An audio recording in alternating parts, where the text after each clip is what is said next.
Hello, welcome back to Political Spectrum 102, where we're closely going to discuss the difference between technocrats, Republicans, and Democrats.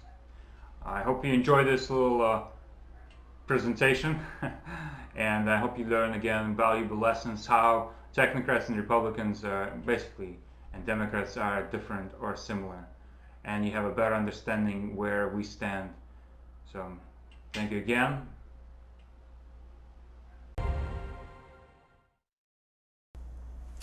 Hi, welcome back to 102 class. Well, I'm calling it a class now, but anyways, it's a Political Spectrum 102. We're returning to our three-dimensional chart where we left off previously. So here we have, just to refresh and so you have the same understanding as I am, what's going on here, because it's a little bit hard to see. And if you have problems seeing all that, there's a chart that you saw that you can always reference to. Anyways, we have the capitalists at the top left, we have conservatives on our left, liberals on our right, and we have socialists at the bottom right. And then the new, what makes this three-dimensional is the more government and less government. And how this all plays out, we will briefly or quickly understand. Now, to recap, the Republicans are in the quadrant between the capitalists and conservatives. They overlap to liberal values and socialist values, whatever they may be. Now, coming back to Democrats, again, they live in that quadrant between the socialists and liberals. They overlap with conservatism and they overlap with capitalism on a smaller degree. And obviously, why we're here is the technocrats, and they are in a capitalist and liberal quadrant, and they overlap with conservatism and they overlap with socialism.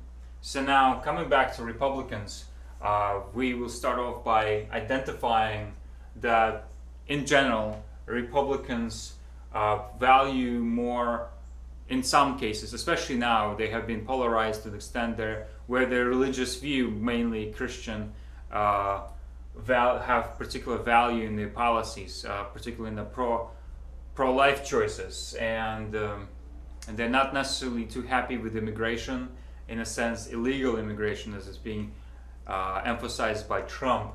And that's not necessarily a wrong thing to say, because like we all know, that one of the main priorities of the government is to secure its borders and keep unchecked immigration and basically make it legal. But among other things, the Republicans pursue the value of the individual should have all the opportunity as hard work, and work hard and you'll get somewhere. Of course, that doesn't quite necessarily mean this is how it is in our current society. If you're working at McDonald's, you're working really hard, but you're not really getting anywhere, and making $6-7, whatever it is, minimum wage right now, isn't the best opportunity. Obviously, one can argue it's up to the individual to get further out, because he's now making less money. Maybe he should start learning new skills, but it's not always, and obviously doesn't apply to all other people. But anyways, their general belief is that your personal responsibility is the key to your success, and the government sometimes gets in a way, particularly if they're very emphasizing on capitalists. And just to come back, because of those issues, and this is just like briefly if we talk about it, they have coming back to more and less government, and then we have Republicans who would want to have more government to make decisions, like in pro-choice, where they would love to have that passed so people wouldn't be able to make abortions and like pro-life. But obviously that kind of contradicts with their views in a way. In any case, the Republicans tend to be in that particular quadrant. We can discuss, and then every time you hear their debates, particularly now in presidential debates, we discover what that means to be a Republican as a political candidate.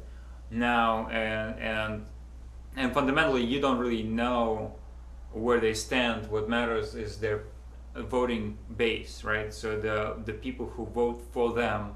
And that's why we had even the Tea Party during 2012, something like that, right? Or maybe earlier. and where they're really organized behind less government and debt. So they were, I guess, associated with Republicans, but because Republicans couldn't really handle the debt, and they were really all in a more government, they really had to really were trying to push for less government. Anyways, coming back for Democrats, again, they're socialist, liberal, and if we were to return to the presidential debates that we just recently had, our first Democratic debates for presidency, we find that they, they're not against capitalism in a sense, but you can definitely see the theme that the Wall Street is bad, all those evil banksters and all those horrible corporations, they're exploiting the people. That's not true, but you have to understand where exactly do people work. It's not like corporations appear out of the thin air. It's the very individuals, us the citizens, get together and make those things happen. It's obviously it's the very individuals that corrupting our system, one can argue. But anyways, what I'm trying to say is when you have the base which strongly believes that the corporations, and again, if we can dwell deeper in the topic of corporations and their welfare that they receive from government and other unregulated checks that they get, and other things that a little fine detail when it comes to regulation, especially in the pharmaceutical or food industry, that I'm sure a lot of people have concerned about, and those are legitimate concerns. But it's not that corporations have this necessarily an evil agenda, to ruin our lives. It's just that the value of corporations are slightly different than the values of lives, and the government should be there to make sure that they are basically punished for their misbehavior, and it should be rather severe. But that's something else entirely. And then coming back to their liberal values, they're not pro-choice. They definitely want to have people their decisions, but at the same, they want people to make up their decision, and to be basically they want people to make their decisions, but at the same time they want the government to be there, make sure that there's a safety net if the basically person makes a mistake, or basically they'll be able to come back, which is a noble idea, except there's the consequences of it being so pricey. Now, as we can see with the Democrats trying to push for ways to free student loans, which is around 1 trillion now. So if under the Democrats, we should just forgive them, probably forgive the student loan debts, and so that the government would take it, which is a great thing to do. But of course, that's gonna just basically push that debt toward other people, in particular our children. But we're not going to go into finer detail of Democrats. We learn more about them pretty much daily and every presidential debate. And obviously, we gonna come back to this. But in the general, again, their electoral base is in this quadrant where they're liberal socialists. Obviously, there's a bad connotation with the socialists. But don't think of it as socialists like necessarily communists. Obviously, we're not talking about the extremes here. We're talking about the center within the Democrats, and they vary up and down. Obviously, some Democrats would want nothing better to, basically have a nanny state where they try to, restrict our Diet Coke or Cokes, or, basically they really want to micromanage our lives, and that isn't exactly an ideal government either. But anyways, and coming back to technocrats, and what makes the technocrats different is that, we live in or at least we're trying to live in a capitalistic liberal quadrant, where we're basically trying to say, hey, we want people to make their decisions, we want them to be responsible for their choices, but at the same time, we want to emphasize on the companies that innovation and technology and science is what really brings our economy to what it is and what made America great. And obviously, the Republicans and Democrats are not opposing to that idea.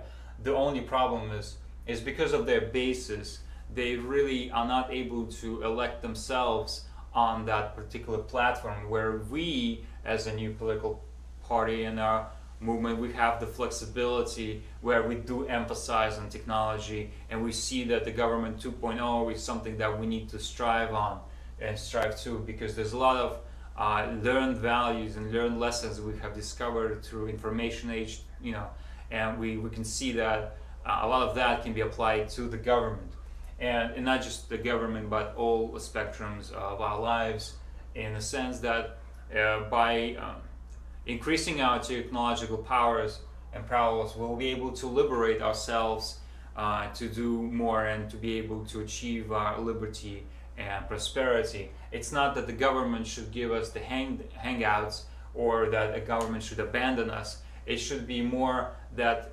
incentive to create more businesses, more entrepreneurial spirit, more startups, so to speak, more risk in that innovation field. Because yes, one can argue that yes, you're now transferring funds from welfare to businesses, but that is a direct,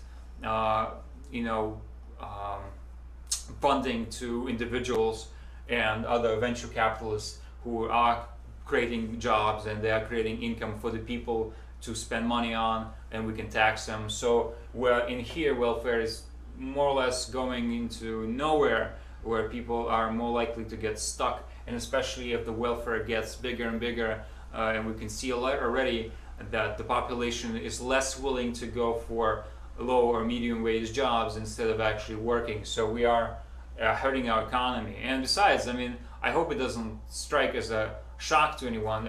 If you have a 90+ million of Americans living on food stamps or welfare, this isn't exactly an ideal government, an ideal nation to have.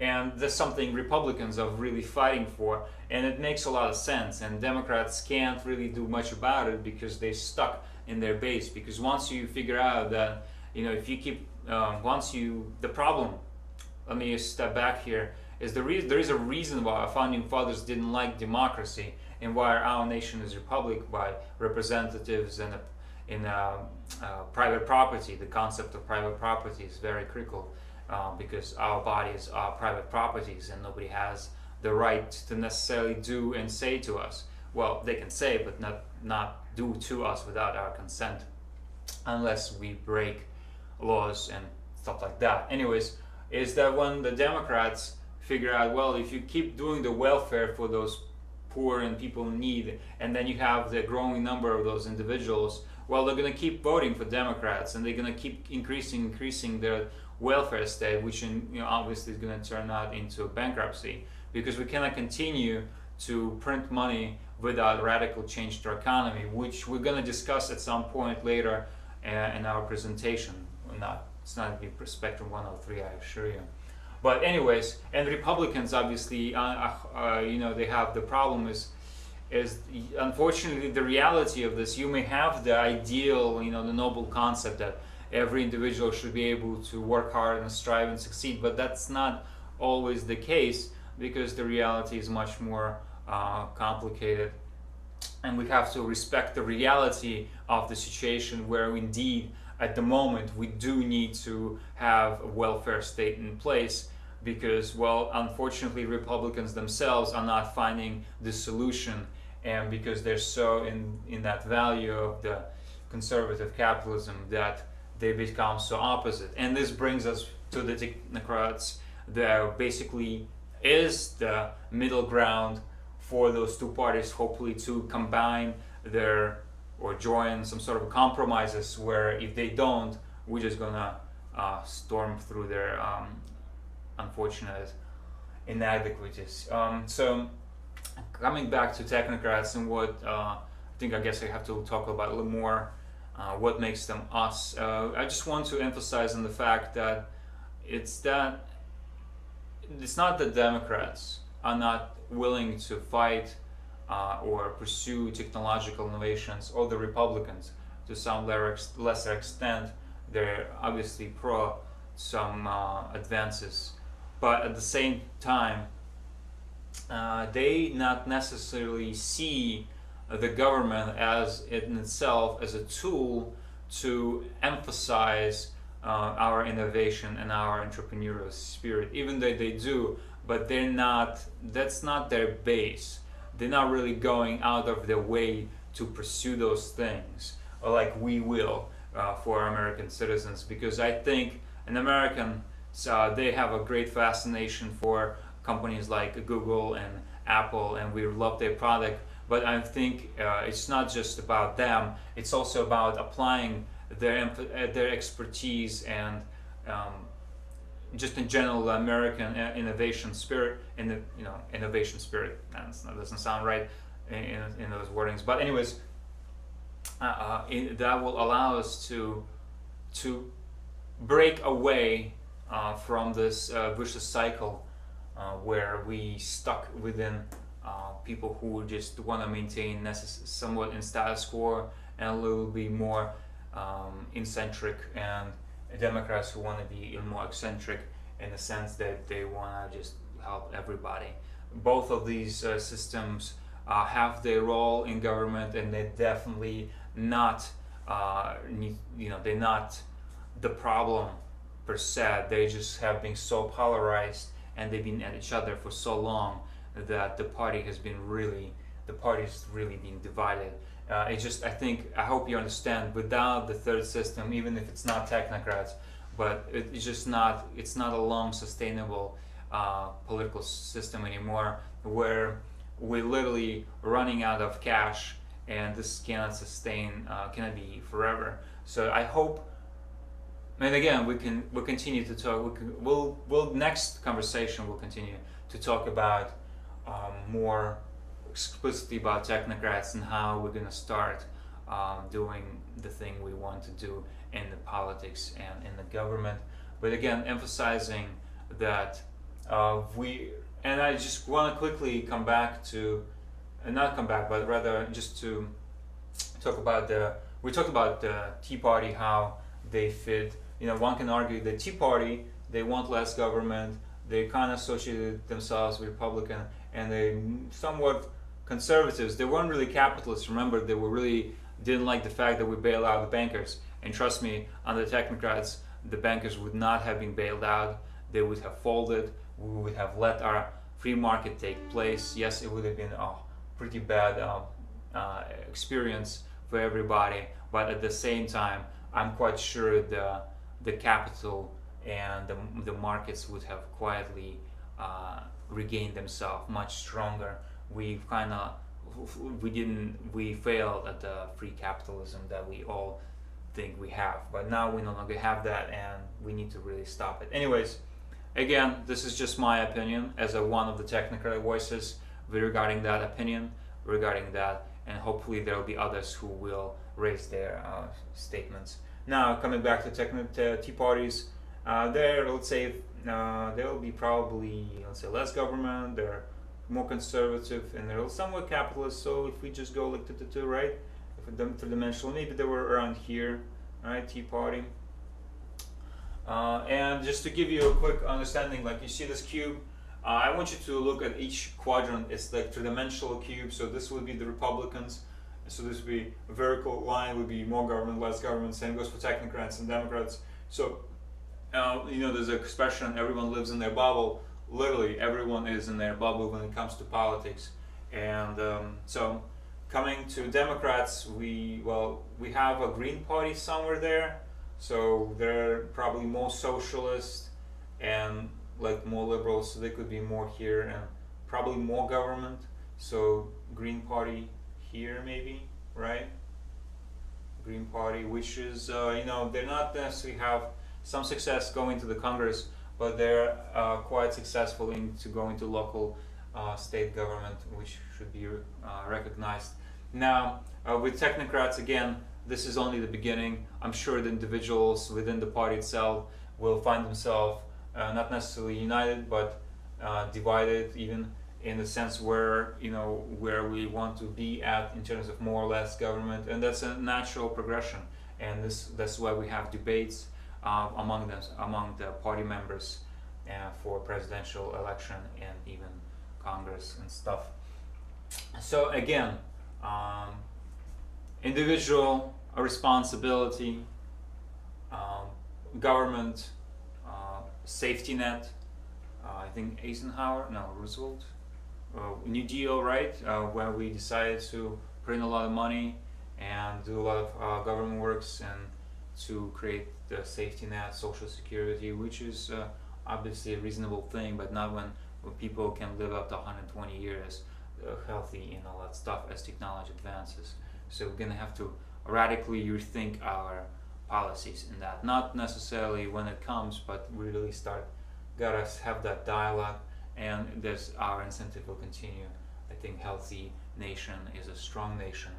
And I doubt that Democrats or Republicans are against that. They're just unable to do anything about it because of their political voting platforms, not platforms, but their base. So coming back to Technocrats, we want to emphasize that innovation and technology and entrepreneurial spirit is really the core of our economy, of a core of our healthy nation. Nothing really individual stuff and wealth there isn't really this not what really not really what makes America America. Yes, we believe that every individual has the right to work hard and pursue their dreams, but we also believe that government's role shouldn't be necessarily to give handouts to the poor or the people who are in need, but that obviously has the place, like for military veterans. That's obviously a non-debatable question. It's just a matter of how much and what is actually affordable for our government to do. But in the meantime, we believe that through technology, all those individual and safety can be achieved, right? If for instance, we should encourage telecom and remote work for companies. For instance, instead of in a recent debate, they should give a leave of absence to mothers. Well, that's nice, but why don't we incentivize basically a remote work for those women? So yes, they can be out of work, but they should be able to be working with just remote and stuff, like just in that incentive that I think will be much more appropriate to the needs. And obviously there's a lot of debates we can have in terms of three-way instead of just two voices. I think the more opinions there are, the better our political and government will be, and the stronger the nation will become. Again, thank you very much. I hope you enjoyed this little presentation. Obviously this doesn't cover even half or even a quarter of all the nuances that we can discuss, but again, thank you very much.